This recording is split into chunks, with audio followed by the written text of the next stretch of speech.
case I'm doing horror movies this month, who better to go to for a horror movie than the master of horror himself, Stephen King.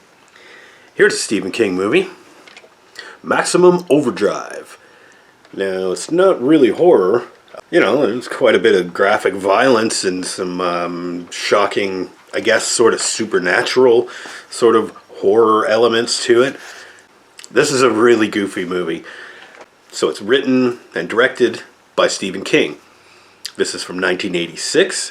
Notable for having a soundtrack that is comprised entirely of AC/DC songs, which I'm totally fine with. As a matter of fact, this is some of AC/DC's best work. Not necessarily Stephen King's best work. Now, the deal is here, we got Emilio Estevez. Let's get that out of the way. He stars in it and he's okay. You can't really tell from the picture, but that's a truck. A possessed truck.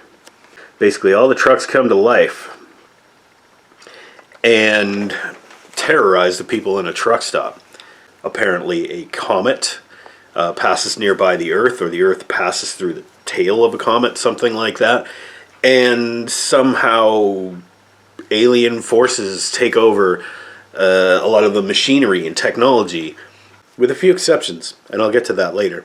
Characters find themselves at a truck stop. A couple of them work there. One guy owns it. All the truckers that are there just for whatever, and a couple of other random people. And they have to deal with the fact that all the trucks everywhere are trying to attack them and kill them, and are trying to take over. Okay.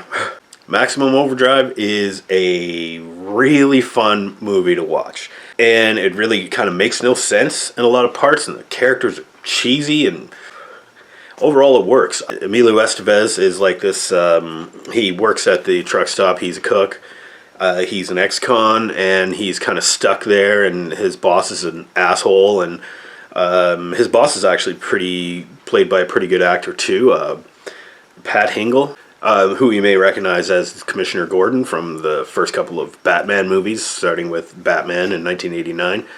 Yeah, so he's a dirtbag. He owns a truck stop. He's a cigar-smoking, North Carolina truck stop-owning, gun-toting redneck jerk.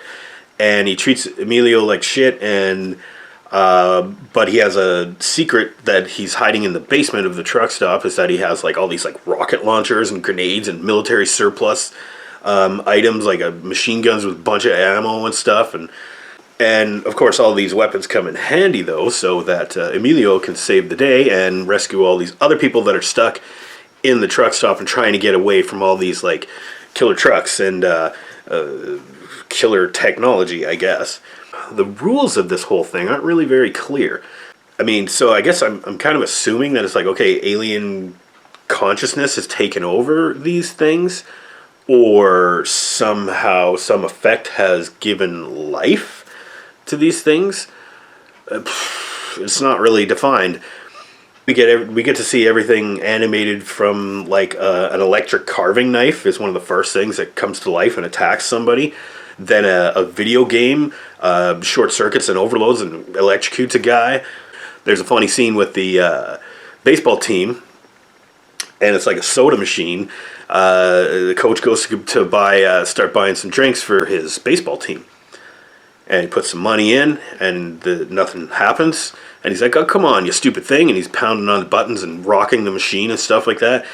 And the thing launches a can of Coke or whatever right at the guy's crotch, and he doubles over and then hits him again and again and again, and all the kids are all laughing and everything. They're all, ha ha, Coach is an idiot. And then it just launches one right at his head and kills him right there.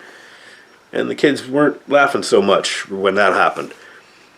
So it's shooting all these apparently unlimited supply of canned drinks all across the baseball diamond.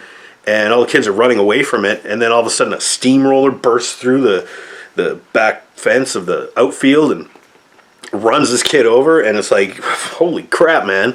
This movie is not afraid to kill a few children here and there. But the one, more main kid, I guess, gets away on his bike. So he gets away from the baseball diamond and all the chaos that's happening there, and he goes home and try and find out what's going on. And then he eventually tries to find his dad, who's working at the truck stop. So he has to ride across town avoiding like these killer trucks that are driving up and down the streets. And he goes through this one yard, and then all of a sudden the lawnmower is like, and starts chasing after him down the street. And it's like, okay, let's take stock here. In this movie, you get to see several different types of technology taken over. Not just the trucks. The trucks are the main focus here, and they're the main antagonists, I guess. But there's an electric carving knife. There's a vending machine. A steamroller, there's a bulldozer at one point, a lawnmower, jukebox and or video games, even the lights are all flickering and everything, and so you'd think it would be like all forms of technology would be possessed by these aliens or brought to life by this comet or whatever, but for some reason, regular old cars aren't affected. At least I don't remember seeing any possessed cars. There's a scene where characters are escaping from a possessed truck, and they're driving a car, and the truck forces them off the road and everything, but the car doesn't really come to life or anything, or if it did, I didn't really notice. And then there's another scene when some characters are trying to sneak across the parking lot to avoid the killer trucks, and as they're sneaking across the parking lot, they hide behind a parked car. Why isn't that car alive? I don't get it. Are all these vehicles just like they're out of gas or something and they just can't function? Or is it just like, I don't know, just makes no sense. The whole movie pretty much is people running away from and getting attacked by killer trucks. They surround the truck stop, and there's the line of trucks is circling around the building. They eventually send in like this like military vehicle. It's got a machine gun and a basic steering wheel on it, and it drives in and it communicates with them by honking its horn and communicating in Morse code, which of course the kid conveniently knows. Yeah, I don't know, Morse code seems to, for some reason, in 20th century movies, always seems to show up in like an action movie, and there's always somebody around that can read it, like that can just like translate it in their head like instantly, and it's not that easy.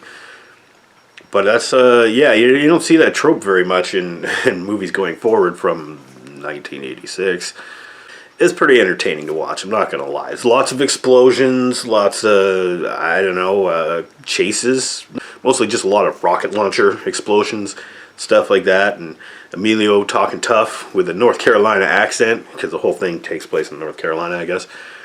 Oh, and then we have a newlywed couple. They're the ones that they're escaping in their car from this like truck that's chasing after them on the highway, and it's like attacking them, and they have to take refuge in the truck stop. The husband is, he becomes a kind of a hero, and he helps out everybody, and he works towards, helping everybody escape. And his new bride, she's notable for having a really weird voice. And you're going to recognize, as soon as she opens her mouth, I think you should recognize who this lady is. This is Yeardley Smith. She's the voice of Lisa Simpson on The Simpsons. Now, I haven't really seen very much of her in live action, but God, I've watched The Simpsons for decades. So it's really weird to hear Lisa Simpson in some points in the movie like just giving out this blood-curdling scream. This is the second Simpsons character I've seen in a movie in the last month. Nancy Cartwright, voice of Bart Simpson, was in The Twilight Zone, the movie. And now we got Yeardley Smith, voice of Lisa Simpson, in Maximum Overdrive. I'm going to have to look for something with Hank Azaria. Oh, I already did that one. Godzilla 98. One character, the waitress at the diner, has probably the most iconic lines where she runs out and confronts all these like killer trucks that are like bearing down on the restaurant, and she's yelling at them saying, "We made you! We made you!" And of course that's where you get the song Who Made Who? AC/DC. Yes, I guess overall for a letter grade I'd probably give this a B. Solid B.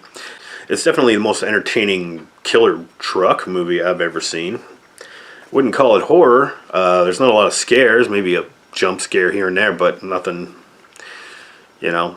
So it doesn't really qualify as horror. So why did I do it this month? Well, Stephen King, right? You know. So if you don't think of this movie as being a horror movie, well, that's Stephen King's fault. That's not mine. Anyway, I think you should see it. I think that it's worth a watch. It's just turn your brain off before you watch this. So until next time, have a good one out there, everybody. Just watch out for those trucks.